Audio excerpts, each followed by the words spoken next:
ఈ స్టోరీ నచ్చితే లైక్ చేసి సబ్స్క్రైబ్ చేసుకోవడం మర్చిపోవద్దు.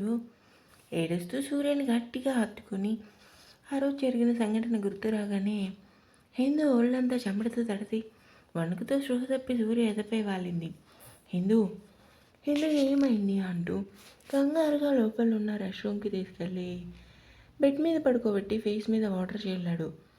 నెమ్మదిగా సూర్య చేతిని గట్టిగా పట్టుకుని ఆదిత్య ఆ సౌర్యని అస్సలు వదలకు అంటూ ఏడుస్తూ సూర్య వైపు చూస్తుంది.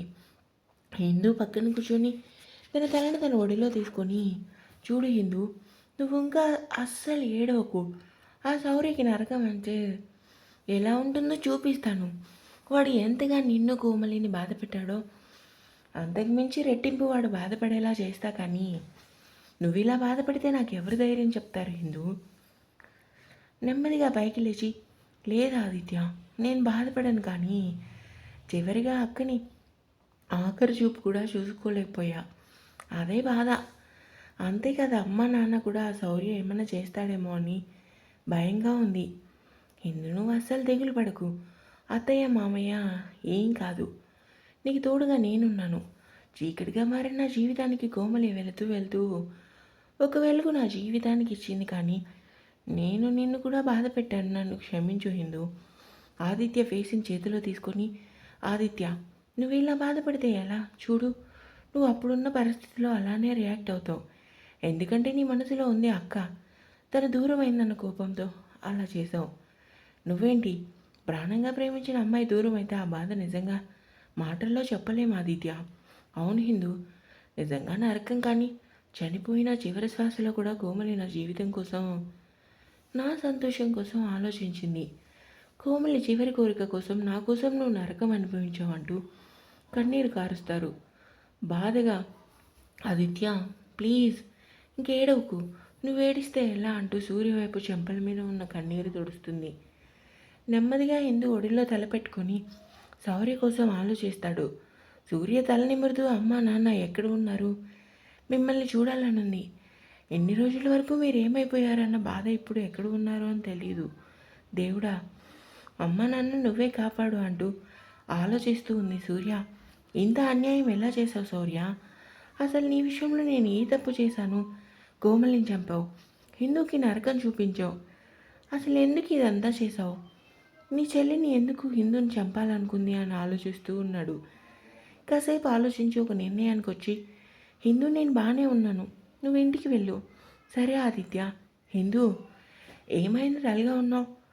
ఏమీ లేదు ఆదిత్య, నేను బాగానే ఉన్నాను. సరే నేను ఇంటికి వెళ్తాను.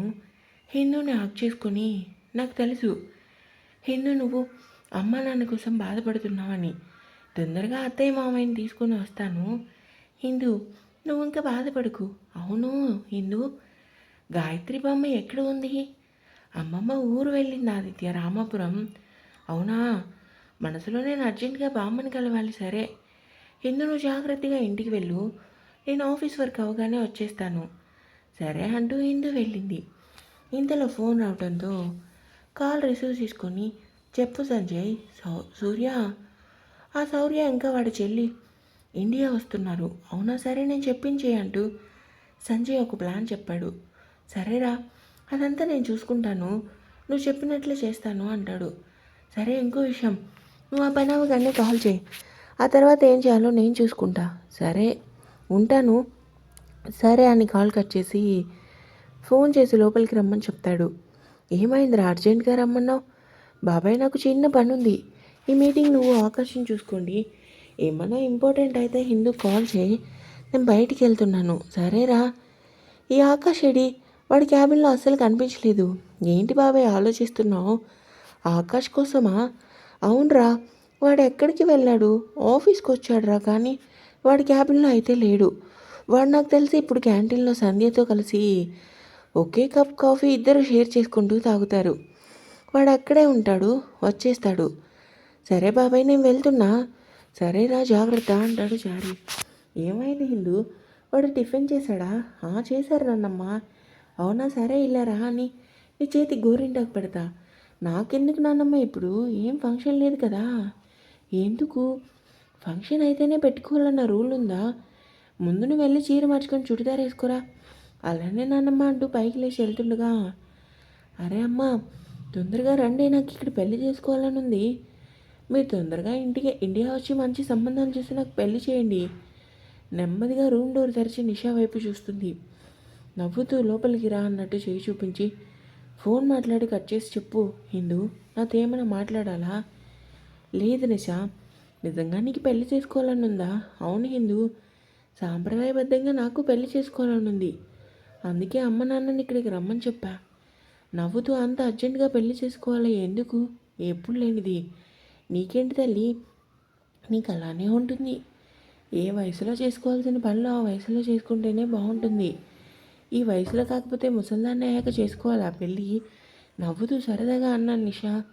నిషా నిన్ను ఒకటి అడగనా? అడుగు హిందూ. ఆ రోజు మామయ్య గారిలో ఫోన్ మాట్లాడింది ఎవరు? అది కూడా మామయ్య రూమ్ కాకుండా వేరే రూమ్లో. ఆ ఫోన్ మాట్లాడింది రౌడీ సుధీర్ మనిషి. నన్ను బ్లాక్మెయిల్ చేసి ఆ రోజు ఇంటికి వచ్చి నిన్ను సూర్యని మైండ్ డైవర్ట్ చేయడానికి అలా చేశాడు. ఆలోచిస్తూ నిన్ను బ్లాక్మెయిల్ చేయటం ఏంటి? ఎందుకు నిన్ను భయపెట్టాడు? నేను కనుక హెల్ప్ చేయకపోతే అమ్మ నాన్నని చంపేస్తానని చెప్పి నన్ను భయపెట్టారు హిందూ. కానీ ముందు వాడి మాటలు నమ్మలేదు. కానీ రోజు నా ఫోన్కి ఫారెన్లో ఉన్న అమ్మ నాన్న ఏం చేస్తున్నారో, ఎక్కడికి వెళ్తున్నారో అనుక్షణం ఇద్దరిని ఫాలో అవుతూ నాకు ఫొటోస్ పంపించేవారు. ఆ తర్వాత ఇంకా వాడి మాటలకు భయపడి అలా చేయాల్సి వచ్చింది. నన్ను క్షమించు హిందూ, నేను కావాలనేది మాత్రం చేయలేదు. ఆ రోజు రౌడీ వచ్చి మీ మైండ్ డైవర్ట్ చేయడానికి అలా మామయ్య గారు వాయిస్లో మాట్లాడి వెళ్ళాడు. నువ్వు వినగానే రూమ్కి వెళ్ళావు. నీకు చెప్దామనుకున్నా కానీ ఆ సుధీర్ అమ్మ నాన్నని ఏమన్నా చేస్తాడేమో అని నీకు చెప్పలేదంటుంది ఏడుస్తూ. నిషా, ఎందుకు ఏడుస్తున్నావు? చూడు, ఇందులో నీ తప్పేం లేదు. ఏ ఆడపిల్లైనా ఆ సమయంలో అలానే చేస్తుంది. కానీ ఒక్క విషయం చెప్పనా, మనకి ఎటువంటి పరిస్థితి వచ్చినా సరే ధైర్యంగా ఉండి తెలివిగా ఆలోచించాలి. అప్పుడే మనం ఏంటి అన్నది మనకు తెలుస్తుంది. మన మీద మనకి నమ్మకం ఉండాలి. ముందు నువ్వు ఏడవటం మానేసి కిందకి రా, గోరింటాకు పెట్టుకుందాం. సరే హిందూ. హిందూ రూమ్కి వెళ్తూ డ్రెస్ చేంజ్ చేసుకొని బయటికి వచ్చింది. ఈలోపు ఫోన్ రావడంతో, హలో చెప్పు ఆదిత్య. హిందూ, నేను చిన్న పని మీద బయటకు వచ్చాను. ఇంటికి వచ్చేసరికి లేట్ అవుతుంది. ఆదిత్య, నువ్వు ఒక్కడివే ఎందుకు వెళ్ళావు బయటికి? నేను వస్తాను ఆదిత్య. నువ్వు ఎక్కడున్నావు? హలో మేడం గారు, కంగారు పడుకు. నేను ఆఫీస్ పని మీద వెళ్తున్నాను. నేను తొందరగా వచ్చేస్తాను.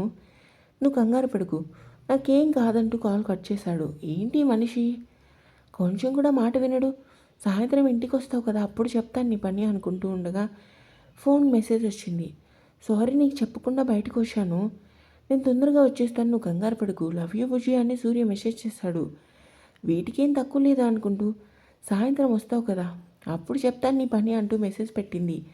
కార్ డ్రైవింగ్ చేస్తూ మెసేజ్ చూసి నవ్వుకొని, అవునా సరే, సాయంత్రం తొందరగా వచ్చేస్తాను, మిస్ యూ అంటూ మెసేజ్ చేశాడు. లవ్ యూ ఆదిత్య, తొందరగా ఇంటికి వచ్చాయని మెసేజ్ పెట్టి కిందకి వెళ్ళింది. మెసేజ్ చూసి నవ్వుకొని హిందూ వాళ్ళ ఊరికి వెళ్ళాడు. నమస్తే బాబుగారు, బాగున్నారా? అమ్మాయి గారు కనిపించడం లేదు. బాగున్నాను శివయ్య, నువ్వెలా ఉన్నావు? అది నేను చిన్న పని నుండి వచ్చాను, అమ్మాయి గారు రాలేదు. అవునా బాబు, పదండి ఇంటికి వెళ్దాం శివయ్య.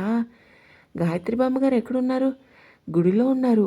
సరే నేను వెళ్తాను, ముందు గాయత్రి బొమ్మ దగ్గరికి వెళ్తాను అంటాడు.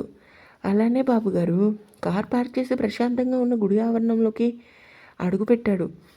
సూర్య చాలా ప్రశాంతంగా ఉంది అనుకుంటూ దేవునికి నమస్కరించి, హిందూ ఇక్కడే పుట్టింది, ఎప్పుడు నువ్వు తోడుగా ఉండి తనని కాపాడవు. కానీ పరమేశ్వర, ఇప్పుడు నేను ఇక్కడికి ఎందుకు వచ్చానో తెలుసు. నేను అనుకునేది నిజమేలా చూడు పరమేశ్వర అనుకుంటూ నెమ్మదిగా కళ్ళను తెరిచి హారతి తీసుకున్నాడు. ఇంకా ఉంది.